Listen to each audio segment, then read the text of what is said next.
Barr. I'm Rabbi Rachel Sabath Beit Halachmi. Nice to be here. Nice. I'm delighted you're here. We're going to read a little of our service, introduce what we're doing, light the candles, and then have a conversation. It's going to be perfect. Excellent. Okay? Excellent. Old friends. So if you want to start reading. The days flow into one another without interruption. Time races on. The Sabbath is our means to divert time, a stepping off point, pausing with friends and loved ones to observe, then rejoice in the wonder-filled coincidence of living. There can be a sense of pleasure in every given breath, blessed with tastes to savor and warmth to give and to receive, bestowed with gifts of sight and sound. We are obliged to cherish and revel in each smile, in each musical note. The Sabbath also awakens us to the silence between notes. It speaks of contemplation, of quiet delight of literature, of unhurried walks, of rare conversations. The Sabbath can also be our interlude, our ritual pause in this lively current, our signal to step more lightly, to appreciate more profoundly, to dive more deeply into the questions that life is asking. So we said, we introduced ourselves, and this is ourjewishcommunity.org, and we're delighted that you're here. Welcome to you, and welcome to all of you who are joining us online, watching at 6 o'clock on live time, or some of you I know will watch in archives, because the reality is not everybody can do Shabbos at 6 o'clock Eastern Standard Time. Fair enough. Fair enough? It's even hard to get out here at Eastern Standard. That's right. The drive out to Loveland, Ohio, where in the rain, because it's raining in Cincinnati. It's really tough. And the goal is to create community online. There are people who are already chatting online, people who write in afterwards. We create this community of people that around the world, and technology allows us to do that.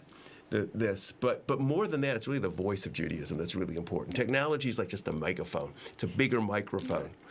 But it's what we talk about. It's the ideas here about a Judaism that is thoughtful and bold, a Judaism that recognizes that the Judaism of our ancestors isn't necessarily the Judaism of who we are today. It's rethinking theology. It's rethinking what it means to be a modern Jew. And that's what our Jewish community is all about, and here at Congregation Beth Adam. So I'm delighted you're here. We're going to light the candles, except I put it in the wrong order because there should be a candle lighting. We have a candle lighting here. There it is. We'll read the candle lighting and then we'll light them. You can do that. Go ahead. And there's a little cup there because I'm a very fastidious candle warrior. Excellent. The candles of Shabbat stand before us, waiting to meet the flame, longing to share their warmth, ready to shed their light. Like those who came before us, like all people, we find comfort in fear and flame, endless swirl of fascination, mystery and awe. Like those who came before us, like all people, we are graced with the desire and the will to understand. So we continue our ancestors' search for answers, pushing away the darkness of ignorance. The flames they saw as magic and beyond comprehension became flames of knowledge and hope. But still we look with wonder, inspired by their beauty and power. We embrace the flames of Shabbat. We embrace the light, our vessel of mystery and understanding. As we light our candles, we celebrate our journey, our quest, our moments for peace. May the light of our people shine. May the light of Shabbat cast its warmth in our homes. May these candles burn with respect for all who push beyond the bonds of ignorance, for all who seek justice, for all who build community. May these candles burn with memory of all who came before us. May we draw on the many ways our people have given voice to their ideas and values. May we add our own insight to their glow. Baruch ha'or ba'olam, Baruch ha'or ba'adam, Baruch ha'or ba'Shabbat. Blessed is the light within the world. Blessed is the light within each person. Blessed is the light of the Sabbath. So those of you who've joined us before know that we've sort of changed our format a little bit. We have different folks joining us, and I'm so excited that Rabbi Rachel Sabath Beit Halachmi is joining us and That's just to test your Hebrew, the whole complicated last I name. know. That's the first thing. Would you explain that? Which part? Well, Beit Halachmi. That was. Oh, that's the. Because that's how. So give me a. So I didn't make any of it up. Really? None of it. None of it. All of it is multi-generational. Oh, man. I grew up Rachel Sabath in Minneapolis, Minnesota, so that really translated Rachel Shabbat. When I made Aliyah and moved to Israel, I was ordained a rabbi, and I married into a family of Beit Halachmi, which means the Bethlehemite. They actually have a story. That's my husband's family. Right, sure. Okay. And they believe they are descendants of the house of David, King David. Oh, sure. So yeah, Yeah, so my family thought we were descendants of a great Hasidic mystical master, the Baal Shem Tov, but Really? that's nothing compared to King David. King David. Now, if you're So in King, I married up. you really married. That's great. I always wondered about your last name because it's unusual. I don't know that I've bumped into Beit Halachmi before. There's actually a bunch of them, and they all share this narrative that they come from the house of David from Bethlehem. Great. So I'm really delighted from Minnesota. That's right. Minneapolis to Cincinnati, Ohio by way of New York, Jerusalem. Right. And here. So you are let's see, I have it here, National Director of Recruitment and Admissions for the Hebrew Union College Jewish Institute of Religion, the head of the Office of Community Engagement, and the President's Scholar. I want to go start with that. What's a President's Scholar? I want to be... Isn't that good? Yeah, I like that. That was because the former president of the College Institute and I actually share a field, and he really wanted David Ellenson Jewish thought, namely philosophy and Jewish thought. And without it being a faculty appointment, which is a long, complicated thing, since I have a PhD and I was already teaching on the faculty in Jerusalem, to really give me a title that would allow me to really continue my scholarship. That's wonderful. So I actually have that. So you have a PhD. So this is really impressive. So I'm a rabbi. Rachel's a rabbi and a doctor. And a President's Scholar. And now the business card is just too long. Your business and a long last name. You have a really small font. You have a PhD from Jewish Theological Seminary. Right. You were ordained from Hebrew Union College. Right.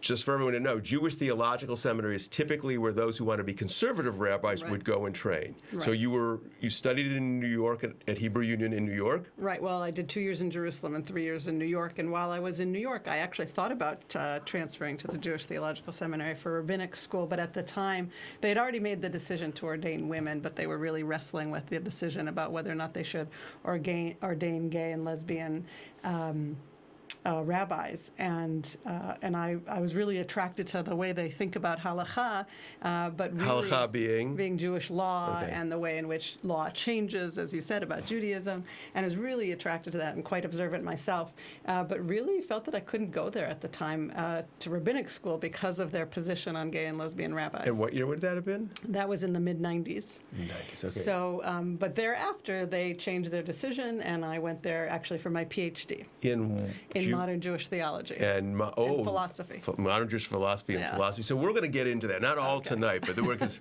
Rachel's going to come back, we're going to dive into theology and because that's something because you studied Kaplan was your. I studied Kaplan and primarily Borowitz actually. Okay, so these are two theologians. Borowitz, Eugene Borowitz, professor at Hebrew Union College, Jewish Institute of Religion. Mordechai Kaplan. If you were here for the holidays, I talked a bit about Kaplan as part of one of the heretics out of which we come from. We talked about Maimonides as a heretic, Spinoza as a heretic, Maimonides as a heretic, and Kaplan as a heretic. So we're going to get into that. You like heretics. I like heretics. I'm in the right place. Heretics push the boundaries. If it was so, as remember that heretics in what is heresy in one age becomes normative in the next. So Maimonides was a heretic, and Maimonides and Kaplan share the important thing that they had their books burned, which is how you know you must really be onto something. No, it's interesting. Absolutely. And you know what? It was interesting because somebody wrote an essay about Kaplan's books being burned, and those of you I referenced this, they were burned by rabbis.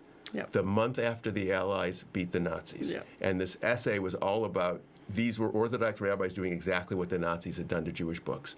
And what a sin that was, and how bizarre it was that these two things were juxtaposed. But we're going to deal with that some other time. We're going to get into Kaplan deep and heavy. Borowitz, I don't know as well. I just found an interesting letter about Kaplan in the archives this week. Wow. See, we can talk about it. So I hope you're enjoying this as much as I am, because this is why. Because those of you who are joining us, because this is the idea is, it was always fun that Rabbi Obama and Laura and I got to banter back and forth, but now we have this whole community of people who are joining us. And so I'm glad you're here. So theology, and you also worked at the Shalom Hartman Institute in Israel, which I think is interesting. I want to talk a little bit about that. Sure. Can you talk a little bit about that? Oh, happily, and it fits right in the lineage of heretics, in fact, right? So Rabbi Professor David Hartman of blessed memory, he created an institute in Jerusalem, having been an Orthodox leader in North America and in Montreal, where it was really, he wanted to bring together all the greatest scholars of Jewish thought from all the great universities of every field, all over Israel and all over the world. And he thought if he brought scholars together and really made it a place that was a think tank, and said, these are the big questions of our time. You smart people, instead of just working in your academic fields, deal with these questions. What's the meaning of Israel? How important is pluralism? Right? What's going to be the place of diaspora Jewry as Israel gets stronger and stronger on its own? And he gathered around him, he founded it in the 1970s, and he gathered around him some of the most important scholars over many years. And he gradually actually began to work primarily in North America from Israel, did the scholarship piece in Israel, brought scholars from all over the world there, and actually started working with rabbis from all different denominations and all across North America, bringing them to Jerusalem and doing multi-year programs. So I directed some of those programs and worked on some scholarship. But Hartman himself is one of the greatest scholars of Maimonides, of the Rambam. And in fact, the joke at the Hartman Institute is that the books of Maimonides are more important than the Bible. That's how important the Rambam is to David of blessed memory, Wow. So you have this incredible lineage. Really, it's very impressive. I mean, scholarship, training, the work you've been doing all these years, and we're fortunate that you're in Cincinnati. You're not in Cincinnati all the time. You do a lot of traveling, I know. We're trying to keep you in Cincinnati more and more. Thank you. Right? That's the goal. So you don't have to run around. So so you and I both went to Hebrew Union College, a number of years apart. I was ordained probably a decade before you were. We're not going to say our age. But probably at least. And you work there. So, one of the things that I'm sort of curious about is what's your read of the pulse of Judaism today? So that's a big question. Big question. But I think, that's, one I of the... I do get to feel it, though. It's a good question. Right. Because, this is one of the real challenges, I think, is a contemporary congregation, is one that's online, bricks and mortar and online. The high holidays, obviously, our liturgy is very different. I think this may be your first time you've actually had to read it publicly. We're going to post this in a while. Yeah. And But where do you think so you lived in Israel, you worked in Israel, you came back to the States a couple years ago. Yeah. What are your feelings about where the Jewish world is headed, its evolution? Do you see it? Just sort of explore that with us a little bit. Oh, well, that's such a huge, wonderful question. First of all, it's an incredibly exciting time. When I was really debating about whether to leave Israel and come to North America, one of my colleagues said to me, wow, you're going to be talking with college students and with high school students and with your colleagues, and you're going to have a front seat to what's really happening to North American Judaism. And I realized how true that was, that I had been kind of sitting in an ivory tower in a Jewish state, in a think tank, dealing with a particular kind of leadership group. But to actually be out all over North America in synagogues of all different denominations all the time is to see how it's changing. So how is it changing? First of all, I would say the wonderful integration of households of multi-faiths into almost all of our communities has had an incredible impact. An incredibly, and I would say, positive impact. So multi-faith, interfaith? Homes that really are operating with more than one faith. And in fact, many of our candidates to become rabbis, not just one or two, many, are coming from interfaith households. So can we diverge a little bit? This is I think the Reconstructionist Seminary this week just published a policy. So the Reconstructionists, another denomination of Judaism where rabbis are trained, are now accepting students into the program where their partner is not Jewish. Correct. And this is a big controversy. I think another Aleph, accepting and ordaining. Accepting and ordaining. Those are two different. Two different Can you stages. accept somebody and then say, but no, you can't be. Yes, that has happened. That is actually what was really pushing the policy questions really across the liberal spectrum is the acceptance of someone versus the ordination of someone. And this is a really interesting statement about if rabbis can be can a rabbi be in an interfaith relationship Right. and married? Right. So for many years, thankfully, all the liberal denominations have been doing our very best to have audacious hospitality, right? Oh, and I like open that. our arms Right. and our doors and say to households where there's a Jewish and a non-Jewish member, welcome, welcome. You want to be part of our community? Please come. We're all struggling with our faiths and with prayer, and you Right. guys do a wonderful job of that.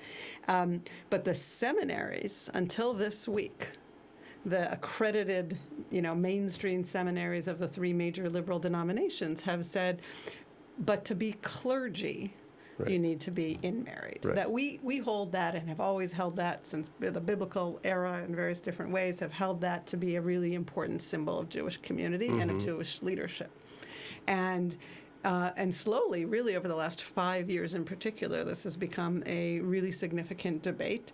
Our institution went through a 2-year process of really studying it and discussing it and really imagining what it would look like. Would we ever consider doing this? We have maintained our policy, which we've been pretty clear about since the 1980s, that we do believe that clergy people have to model an in-married So wait a household. second. So I have a question. 1980. So when I went to HUC, Right. that was not a policy. Right, it wasn't an official policy. It was an unspoken policy. So it's unspoken that I never had heard of it before. Right, because it wasn't relevant. It wasn't so relevant. You didn't have many applicants who were I intermarried. have to think. Yeah, I have to think. Yeah, because Right, I came in so- the 70s actually. Right. So sometime in the late 80s, early Okay, I'm just 90s, curious. it became just something that was stated on the application that we don't admit or ordain, and it really was. Generally speaking, completely irrelevant in Right. 1% of the cases, and gradually it became a debate. I think it became a debate because we have more and more rabbis who come from interfaith households, so They they grew really up. question. Sure. Right, what happens in those households. They can say, well, wait a minute, it looks completely Jewish. So we've decided to maintain our policy for all kinds of reasons, which we can keep talking about in addition to what I said.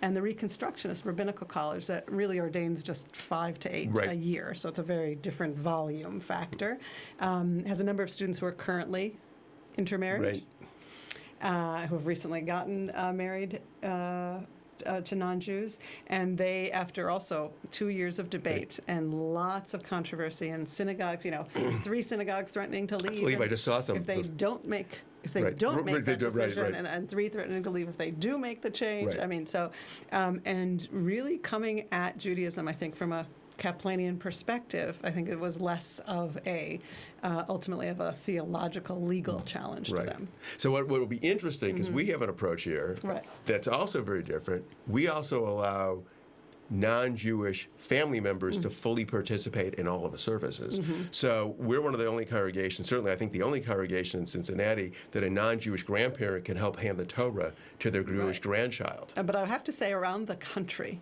Reform, Conservative, Reconstructionist, Okay. Humanistic, you can see a whole spectrum of Right. Well, because behaviors on that. Even. can you? Because it's Yeah. interesting. Because I've had many calls You were about the leader, that. though.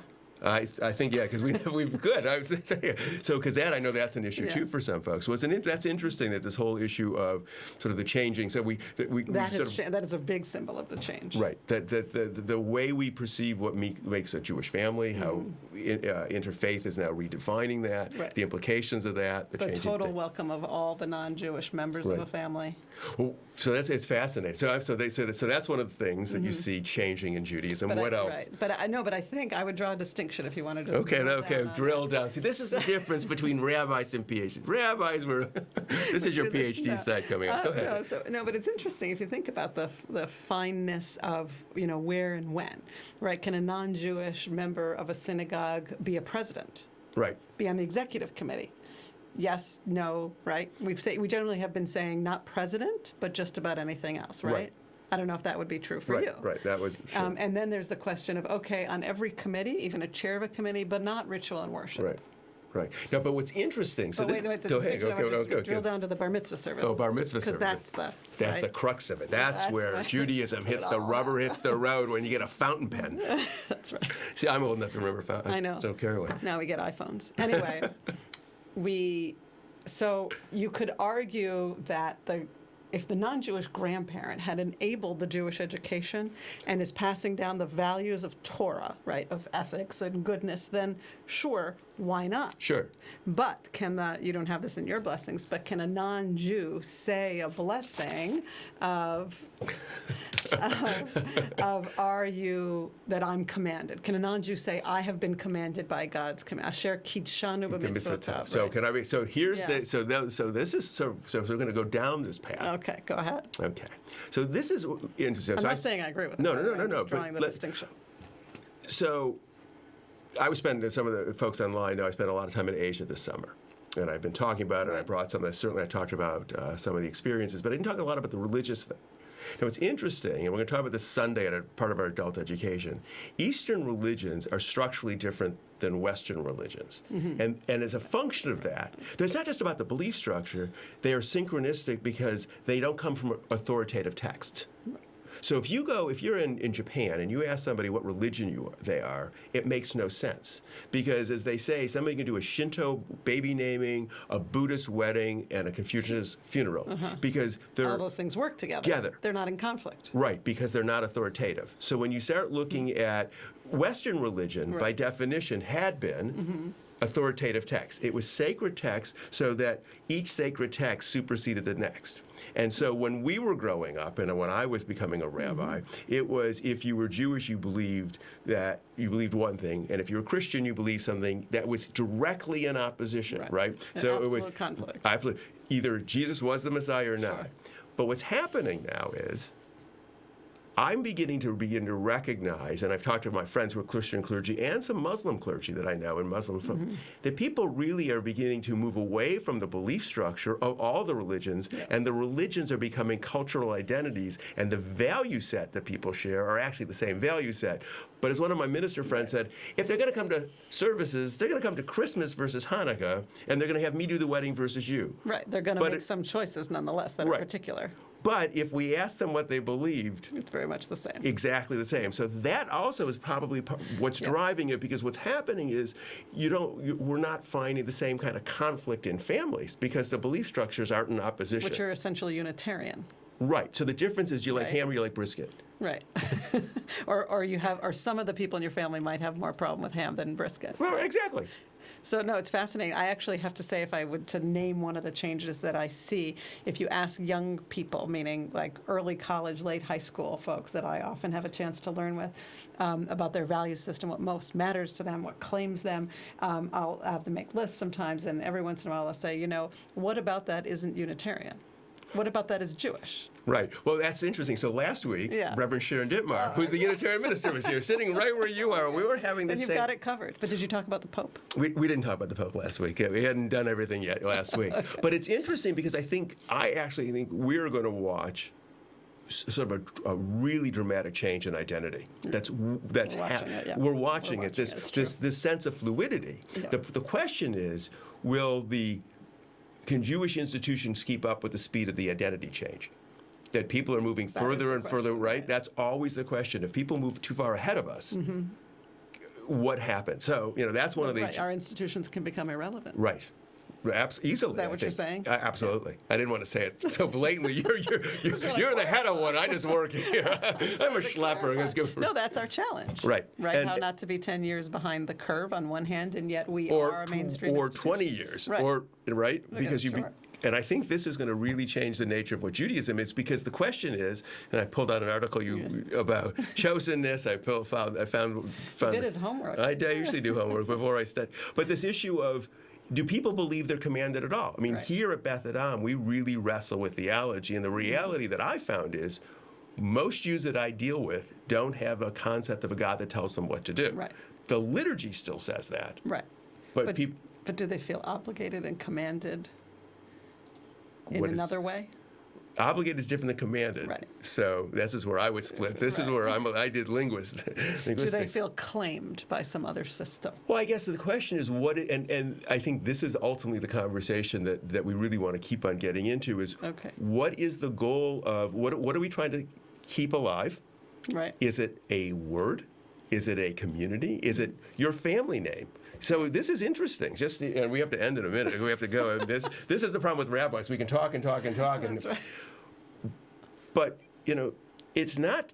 This is a new notion where people blend their names because women used to give up a sense of family in order to get a new family, right? And now we're saying, well, we can keep multiple families. Can somebody be Jewish Christian now? Yep. Right. No, and in many ways, we actually are, from my in-laws' perspective, we're a mixed marriage because we're Israeli and non-Israeli. Oh, okay. From their perspective, right, I'm absolutely other. Right, absolutely. And in Cincinnati, what the big issue was, if you were Reform and conservative, right. Polish and German Jew, right. that was. I mean, there was a guy who's been this sweet guy. He always used to joke about the fact that he married. He was, when he got married, he married a high German Jewish person, and he was Polish or Russian, and it was like the families were so upset exactly. because you just didn't do that. So this whole notion of what identity is much more fluid. But are you saying it's fluid to the extent to which it doesn't agree, and we won't feel the meeting of tribes when two families come together for a marriage? Well, I think we will. So open. Well, I think it's going to be. I think the challenge is not going to be the families. I think it's going to be the Judaism and Christianity. Right. I think the families understand who they still are because they still eat together. But I'm not sure the Jewish community has that same sense of that, what makes it Jewish and what makes it different, particularly in a very dynamic and changing world where we are living everywhere, right? So the Jewish community isn't the old Jewish. And we're marrying everyone. And we're marrying everyone. That's the price of success. Yep. Being fully assimilated means we have a new world. So we have so much to talk. I didn't even get through half of what I had. It's okay. Hopefully we'll get to talk. We're going to do that. You're coming back some point, so we're going to do that. We're going to continue. So I'm delighted you're here, and this is so exciting. What we're going to do is we're going to share this. We're going to continue. You'll come back. We're going to. And what I said to folks online in the past is you can always write us with more questions. I know people had questions from last week, so we can follow up. But we're going to continue with a challah reading and a wine and then a few announcements because that's how we know we're Jewish. The announcements. Oh, and the food. And the food, little challah. So if you want to read the challah. The sacred foods, sure. Sacred food, sure. At this moment, we come together to welcome the Shabbat. We take pause. Breathe in life and reflect on the importance of each of our lives. We feel the touch of spirit on the body, the warmth of fellow human beings. We embrace our uniqueness and our diversity, our capacity to create, to explore, to change our world. In the sharing of challah, the Sabbath bread, we nourish our spirit. We are connected with each other, with our ancestors, with the earth, the sky, and the whole of nature. Baruch Amal Kapenu, Baruch Chazon Ha'adam, because it could be Hazan, right? Chazon Ha'adam, Baruch Lechem Haaretz. So if you read the English too, because blessed is the work of our hands, blessed is the vision of our minds, blessed is the bread of the earth. Thanks. And then, and if you have some wine or some juice, join with me. Life is a wondrous gift. The mind observes with awe, and appreciation flows from the heart. Life's joyful bounties are unveiled. Such treasures abound in ordinary moments. A familiar face, the simplicity of a smile, tender kisses, the warmth and security of a hug. Enchanting melodies, the grace of dance, the coolness of sculpted marble, a remarkable story. The complexity of atomic structure, thunder's reverberation. The shimmering of the rainbow, intoxicating rose petals. These moments become opportunities to affirm that which is good. As we lift the cup, a tribute to life's enchantments, may we find joy and contentment in our human endeavors. Bruchim chachayim ba'olam, blessed is the life within the world. Bruchim chachayim ba'adam, blessed is the life within each person. So we say l'chaim. L'chaim. To life. Amen. So a couple announcements before we conclude. So I got to find them so I don't forget them all. Next week, next Friday, Harriet Edwards, who's a past president of Congregation Beth Adam, who was instrumental in working with our liturgy, she's going to be here. We're going to talk about the evolution of our liturgy here. She's been involved for a very long time. In the coming week, the interview with Steen Metz will be posted on Cincinnati OJC. This past weekend, we had Steen Metz, who was a Holocaust survivor, speak at our congregation. Steen was 8 years old when he was taken to Raisin with his mother and father. They were Danish Jews.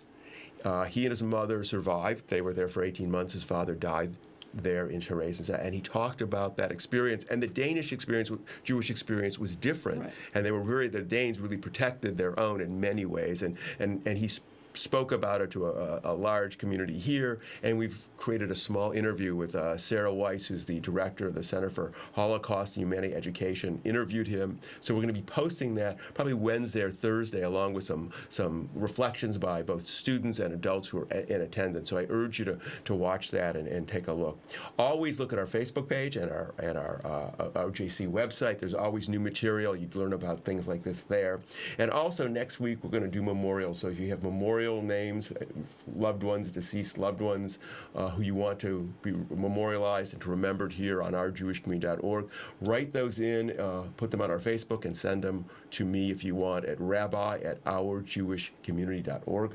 Again, Rachel, it's delightful to have you. So excited. I'm looking forward to future services with you to continue your conversation. I believe your husband's going to be doing this as well. So we're going to have the Israeli perspective and have both and learn about how two different rabbis coming from the same basic, perhaps, viewpoint, learning the same viewpoint, but seeing the world differently.